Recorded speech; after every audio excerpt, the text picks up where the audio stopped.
મિત્રો, વૃદ્ધાવસ્થામાં પાચનને સ્વસ્થ રાખવા માટે આ 8 વસ્તુઓ જરૂર ખાવી જ જોઈએ.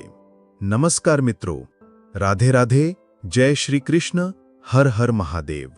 મિત્રો, ચેનલ હેલ્થ ગુરુમાં તમારું હાર્દિક સ્વાગત છે.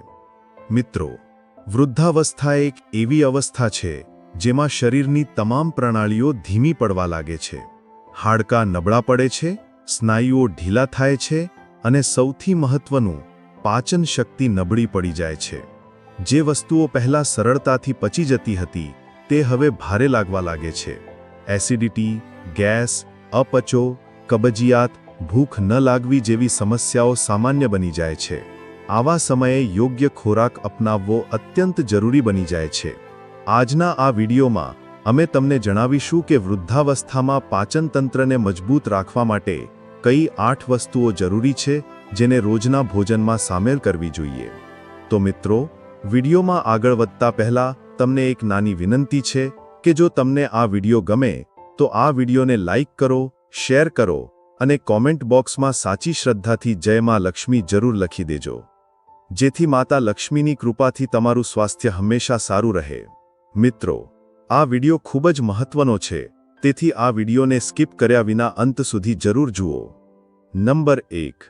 વરિયાળી, પેટની સફાઈ અને ગેસની છુટ્ટી.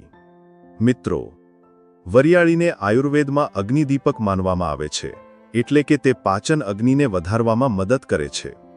વૃદ્ધોમાં ઘણીવાર ગેસ, અપચો અને ભોજન પછી ભારેપણાની ફરિયાદ હોય છે. વરિયાળી આ સમસ્યાઓમાં રાહત આપે છે. પાચન એન્ઝાઇમ્સના સ્ત્રાવને વધારે છે. ગેસ, ડકાર અને સોજામાં રાહત આપે છે. ભૂખને નિયંત્રિત કરે છે. કેવી રીતે લેવું? ભોજન પછી અડધી ચમચી વરિયાળી ચાવો. વરિયાળીની ચા સવારે ખાલી પેટે પી શકો છો. નંબર 2. છાશ, પ્રોબાયોટિક ગુણોથી ભરપૂર. મિત્રો, વૃદ્ધાવસ્થામાં કબજિયાત અને ભારેપણું સામાન્ય સમસ્યા છે. આવા સમયે છાશ એક અદ્ભુત પ્રાકૃતિક ઔષધિ છે. તેમાં પ્રોબાયોટિક બેક્ટેરિયા હોય છે જે આંતરડાના સ્વાસ્થ્યને જાળવી રાખે છે. આંતરડાની સફાઈ કરે છે, શરીરને ઠંડક આપે છે, એસિડિટી અને કબજિયાતમાં રાહત આપે છે. કેવી રીતે લેવું? બપોરના ભોજન પછી 1 ગ્લાસ છાશ પીવો. ઈચ્છો તો તેમાં શેકેલું જીરું અને ફુદીનો ઉમેરી શકો છો. મિત્રો, જો તમે હજી સુધી આ વિડીયોને લાઇક નથી કર્યો તો વિડીયોને લાઇક કરો, શેર કરો અને જો ચેનલ પર નવા આવ્યા હો તો ચેનલને સબસ્ક્રાઇબ જરૂર કરો. નંબર 3. પલાળેલી કિસમિસ, કબજિયાત માટે રામબાણ. મિત્રો, વૃદ્ધોને કબજિયાતની સમસ્યા ખૂબ જ સતાવે છે. આનું કારણ છે ફાઇબરની ઉણપ અને ધીમું મેટાબોલિઝમ. આવા સમયે કિસમિસ એટલે કે મુનક્કા ખૂબ જ ફાયદાકારક છે. ફાઇબર અને આયરનથી ભરપૂર. આંતરડાને નરમ બનાવી મળત્યાગને સરળ કરે છે. શરીરની ઊર્જાને જાળવી રાખે છે. કેવી રીતે લેવું? રાત્રે 8 થી 10 કિસમિસ પાણીમાં પલાળી રાખો. સવારે ખાલી પેટે ચાવીને ખાઓ અને પાણી પી લો. મિત્રો, તમે આ વિડીયો ક્યાંથી જોઈ રહ્યા છો અને તમને આ વિડીયો કેવો લાગ્યો? અમને કોમેન્ટમાં જરૂર જણાવો. તમારી સાથે જોડાવું એ અમારા માટે એક પ્રેરણા છે. નંબર 4. લસણ, પેટની જડથી સફાઈ. મિત્રો, લસણમાં એવા યૌગિકો હોય છે જે વૃદ્ધાવસ્થામાં પાચનતંત્રને મજબૂતી આપવામાં મદદ કરે છે. તે આંતરડામાં હાનિકારક બેક્ટેરિયાને નષ્ટ કરે છે અને સારા બેક્ટેરિયાને વધારો આપે છે. પાચન એન્ઝાઇમ્સનું ઉત્પાદન વધારે છે. ગેસ અને પેટના દુખાવામાં રાહત આપે છે. રોગ પ્રતિકારક શક્તિને મજબૂત બનાવે છે. કેવી રીતે લેવું? રોજ સવારે ખાલી પેટે 1 થી 2 લસણની કળી કાચી ખાઓ. ઈચ્છો તો લસણને ઘીમાં શેકીને દાળમાં નાખી શકો છો. નંબર 5. અજમો, પેટના દુખાવા અને ગેસનો દુશ્મન. મિત્રો, અજમાને આયુર્વેદમાં પાચનનું ટોનિક માનવામાં આવે છે.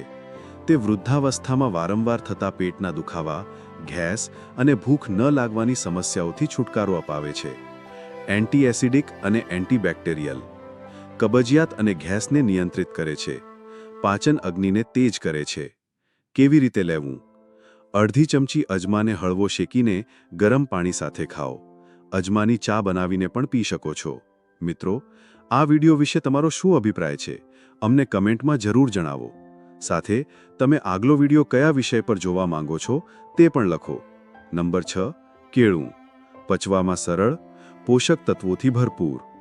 કેળું વૃદ્ધાવસ્થા માટે એક સંપૂર્ણ ફળ છે. તેમાં દ્રાવ્ય ફાઇબર હોય છે જે કબજિયાતમાં રાહત આપે છે. સાથે જ તે પેટને કોટ કરે છે જેથી એસિડિટીથી બચાવ થાય છે. ફાઇબરથી ભરપૂર, શરીરને તુરંત ઊર્જા આપે છે, પેટને ઠંડક આપે છે. કેવી રીતે લેવું? સવારના નાસ્તામાં એક પાકું કેળું ખાઓ. દૂધમાં મેળવીને પણ લઈ શકો છો, પરંતુ બપોરે ન લેવું જોઈએ. નંબર 7. ઈસબગોલ. પ્રાકૃતિક ફાઇબરનો ભંડાર. મિત્રો, ઈસબગોલ એટલે કે ફિઝિલિયમ હસ્ક વૃદ્ધો માટે એક વરદાન છે. તે મળને નરમ કરે છે અને આંતરડામાંથી સરળતાથી બહાર નીકળવામાં મદદ કરે છે. કબજિયાતમાં અત્યંત ઉપયોગી છે. ગેસ અને પેટ ફૂલવામાં રાહત મળે છે. કોલેસ્ટેરોલ પણ ઘટાડે છે. કેવી રીતે લેવું? રાત્રે સૂતા પહેલા 1 ચમચી ઈસબગોલ ગરમ પાણી કે દૂધ સાથે લો. તરત પીધા પછી સૂઈ જાઓ, ચાલવું નહીં. નંબર 8. હિંગ. પેટની ગંદકીનો સફાયો. મિત્રો, હિંગમાં એન્ટી ઇન્ફ્લેમેટરી અને એન્ટીબેક્ટેરિયલ ગુણો હોય છે. વૃદ્ધાવસ્થામાં અપચો, ગેસ, પેટનો દુખાવો અને પેટનું ભારેપણું હિંગ રામબાણનું કામ કરે છે. આંતરડામાંથી ગેસ બહાર કાઢે છે, પાચન ક્રિયાને તેજ કરે છે, ભૂખ વધારે છે. કેવી રીતે લેવું? અડધી ચપટી હિંગ ગરમ પાણીમાં ઓગાળીને પી શકો છો. શાકભાજી કે દાળનો વઘાર કરતી વખતે હિંગ જરૂર નાખો. ચાલો મિત્રો, હવે જાણીએ પાચનને મજબૂત કરવાના ઘરેલું નિયમો. ખોરાક ધીમે ધીમે ચાવીને ખાઓ. મિત્રો, વૃદ્ધાવસ્થામાં દાંત અને પાચન બંને નબળા થઈ જાય છે. ખોરાકને ઉતાવળે ગળવાને બદલે બરાબર ચાવીને ખાઓ. ભોજન અને સૂવા વચ્ચે ઓછામાં ઓછું 2 કલાકનું અંતર રાખો. ખાધા પછી તરત સૂવાથી પાચન બગડે છે અને ગેસ બને છે. ઠંડુ પાણી પાચન ક્રિયાને અવરોધે છે, જ્યારે ગરમ પાણી પાચન અગ્નિને પ્રજ્વલિત કરે છે. ભોજન પછી થોડીવાર ચાલો. મિત્રો, ખાધા પછી 100 પગલાં ચાલવાથી પાચન ખૂબ સારું થાય છે. વૃદ્ધાવસ્થામાં પાચનતંત્રની નબળાઈ અનેક બીમારીઓનું મૂળ બની શકે છે. તેથી 60 વર્ષની ઉંમર પાર કર્યા પછી તમારા આહારમાં એવી વસ્તુઓ શામેલ કરો જે પચવામાં સરળ હોય, ગેસ ન બનાવે અને શરીરને પોષણ પણ આપે.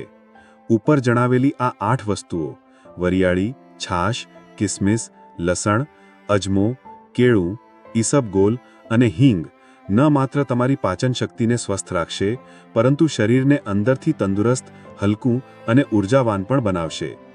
ધ્યાન રાખો, દરેક વ્યક્તિની શારીરિક પ્રકૃતિ અલગ હોય છે. કોઈ પણ નવી વસ્તુને નિયમિત લેતા પહેલા ડૉક્ટર કે આયુર્વેદાચાર્યની સલાહ જરૂર લો. તો મિત્રો, આજના આ વિડીયોમાં બસ આટલું જ. જો તમને આ વિડીયો ગમ્યો હોય તો વિડીયોને લાઇક કરો, તમારા પરિવાર અને મિત્રો સાથે શેર કરો અને અમારી ચેનલ હેલ્થ ગુરુને સબસ્ક્રાઇબ જરૂર કરો. ફરીથી મળીએ એક નવા વિડીયો સાથે. ત્યાં સુધી સ્વસ્થ રહો, મસ્ત રહો. ધન્યવાદ.